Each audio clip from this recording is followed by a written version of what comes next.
If you wake one, you wake them all. Yes, we are back with another Bionicle painting video today, where we are looking at the fearsome Bohrok. But we're not just going to paint one, we're going to paint them all.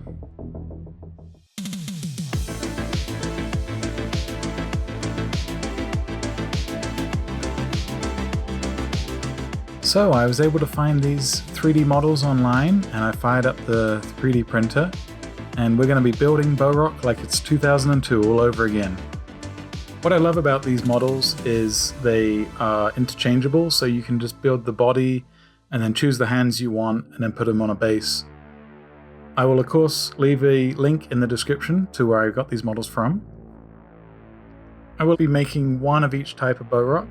So I'm starting off by gluing them onto their bases and then gluing their hands onto the models. And because they are resin, they do take a little bit of fiddling just to make sure that the glue sets properly.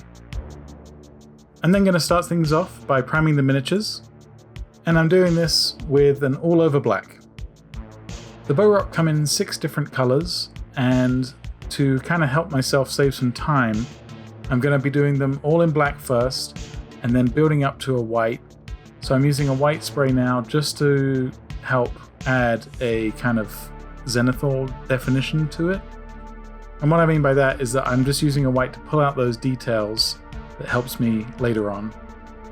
And to help me achieve that gradient, I'm just using the airbrush at roughly a 45-degree angle. And to help save myself a little bit of time, I'm going to use a base color and base most of the Bohrok in their main color.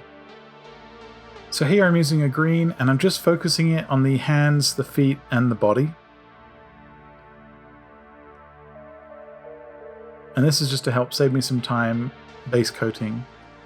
And this is as far as I got in the airbrush stage. You can see I left Nuhvok and Kohrak in black and white, but the others have some color on them. I'm going to kick things off with Tahnok, and these are the colors I'm using. He's going to be my guinea pig model, and then if I'm happy with that, I'm going to apply that recipe to all the other Bohrok. So I've decided to give all of the armor sections a wash. So I'm using Carroburg Crimson, which is a dark red wash, and that works quite nicely with this Mephiston red base coat.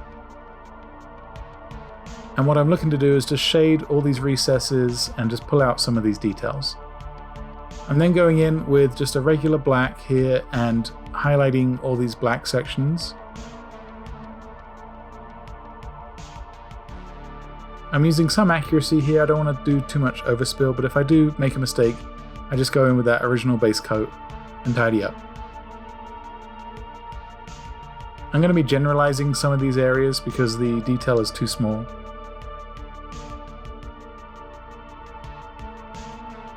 And then I'm going to use Trollslayer Orange for the arms and legs. And what I'm trying to do is get a fairly quick recipe down, but then I can apply it to the other Bohrok in different colors.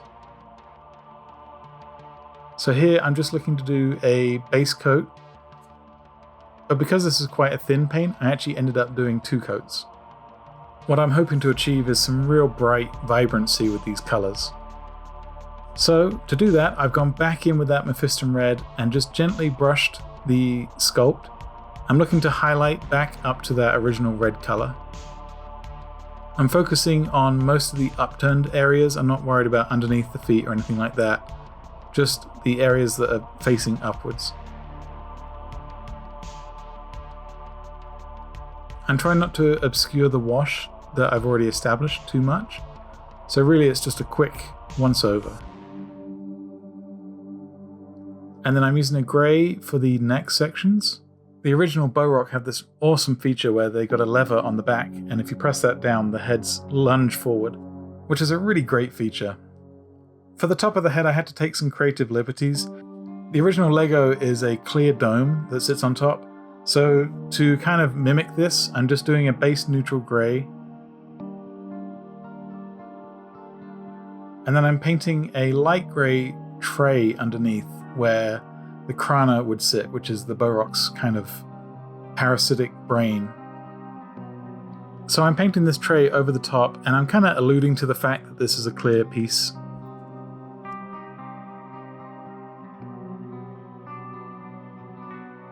And then of course, arguably the most important part of the Bohrok is the Krana. So these actually matched the eye color of the Bohrok, which is kind of a cool little accent color.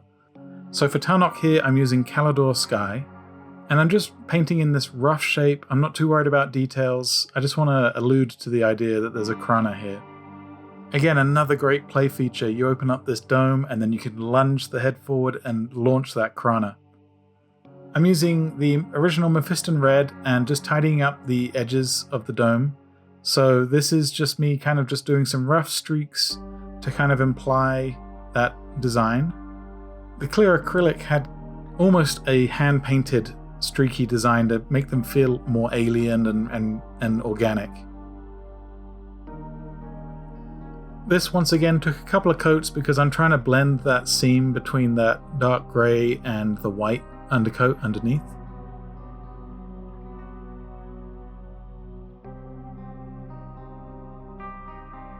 And then once that's dry, I took a plain white and just base coated the eyes and the teeth, ready for the next color.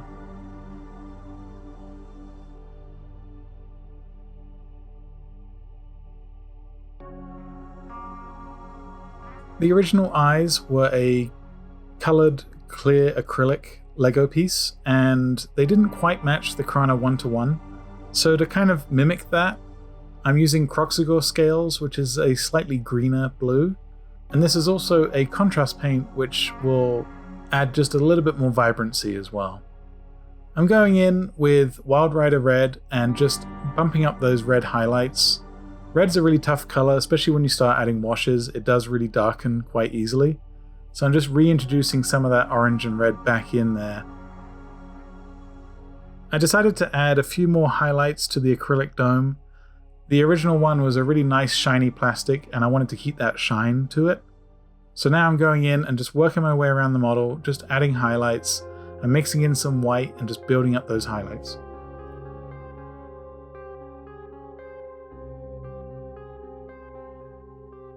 Next on the table is Lehvak, and I'm using all new colors here, but I'm bringing over that Mephiston red. I like the idea of having like a running theme between the colors, so all my Bohroks share at least one color with the previous one. Starting things off with the arms and legs, I'm using that really nice vibrant jungle green. Again, this is quite a thin paint, so this might take 2 coats, especially on that darker base tone.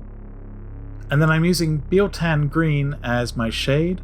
This is a nice dark green shade, and it works the same way as the crimson shade I used on the previous one, just accenting that green color and boosting up those shadows. I used Mephiston red for the Krana, and then painting the eyes quickly became my favorite part of doing these Bohrok, so this is Slaughter red on top of a white undercoat. Nuhvok ended up being one of the easier ones to paint. I'm using that black undercoat really as the main color, and I just want to highlight a couple of edges with a dark gray. It helps break up just all that black and just adds a little bit more detail, helps things stand out a little bit more.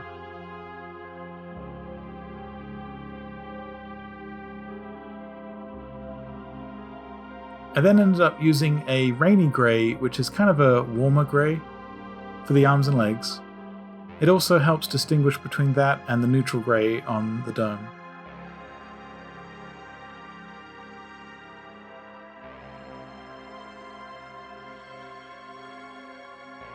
And then I used jungle green from the previous Bohrok for Nuhvok's Krana.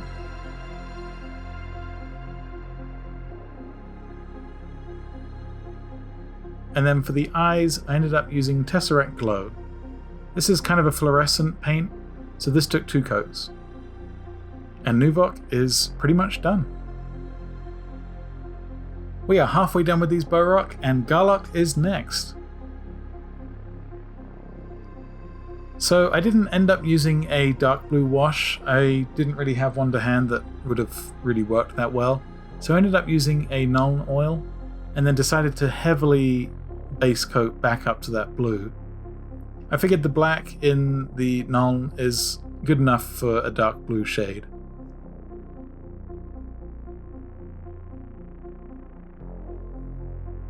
I ended up using Void Shield Blue, which isn't a one-to-one match for the original plastic color, but it's close enough, and with the contrast between these two blues, I wanted it to be just a little bit brighter than the original toy had. And then once the wash was dry, I did go back in with that Caledor sky, and then I also mixed in some of that Void Shield Blue just to help build up a highlight and cover up most of that Nuln oil. I used Trollslayer Orange here for the Krana, and that was way back when we did Tahnok at the beginning of the video. And then once again, base coated the eyes, ready for the Fire Giant Orange speed paint. Moving over to Pahrak, we're using some really nice earth tones here. So the base coat was a Mournfang brown, and then a shade with Agrax Earthshade. This is a really nice dark brown shade, and it works really well with these brown colors.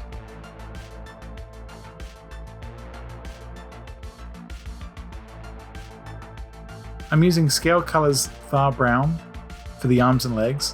This is a great match to the original Lego piece color, but because this is a fairly light color going over such a dark base coat underneath, this did take 2 or 3 coats.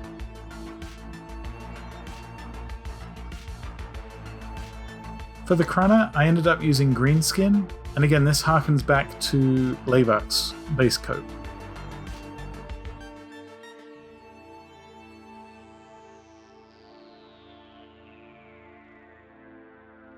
And then for Pahrak's eyes, I'm using Orc Skin, which is a speed paint, and again really a nice vibrant jade color.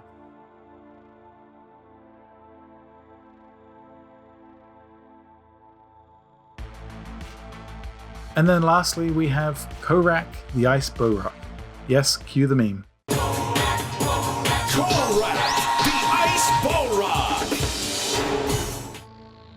So, for Kohrak, I'm using a watered down Nuln oil, and this is just to give me a rough shade just to help boost and break up some of that white. For the Krana, I'm using Void Shield Blue. And then because most of the white Lego pieces from this era have kind of like an ivory color to them, I decided to add just a little bit of warmth to the white. So I'm doing a rough dry brush with Mojave White, and then I'm going in with a pure titanium white and just overpainting over the top, just adding a little bit of highlight. I'm not looking to completely cover up the existing paint underneath or the shade. I'm just looking to add some brighter whites to the more upturned areas. For Kohrak's eyes, I'm using Plasmatic Bolt, which is kind of a nice green blue and matches that original clear acrylic pretty well.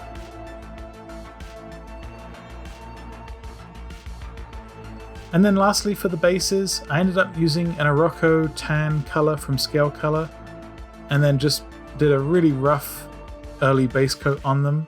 I then used Agrax Earthshade and did a very generous shade on top. I'm trying to recreate the look of the ruins that you see in a lot of the promotional artwork and the early trailers. Once that shade was dry, I went back in and dry brushed on some of that original Iroko, and this just helps create kind of a scratchy stone texture.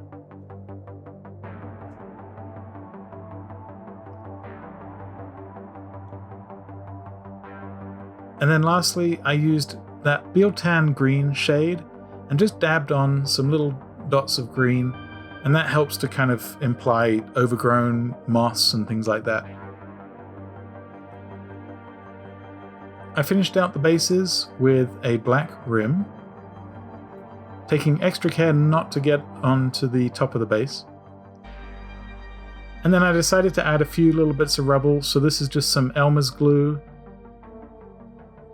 and then some gravel just sprinkled on top.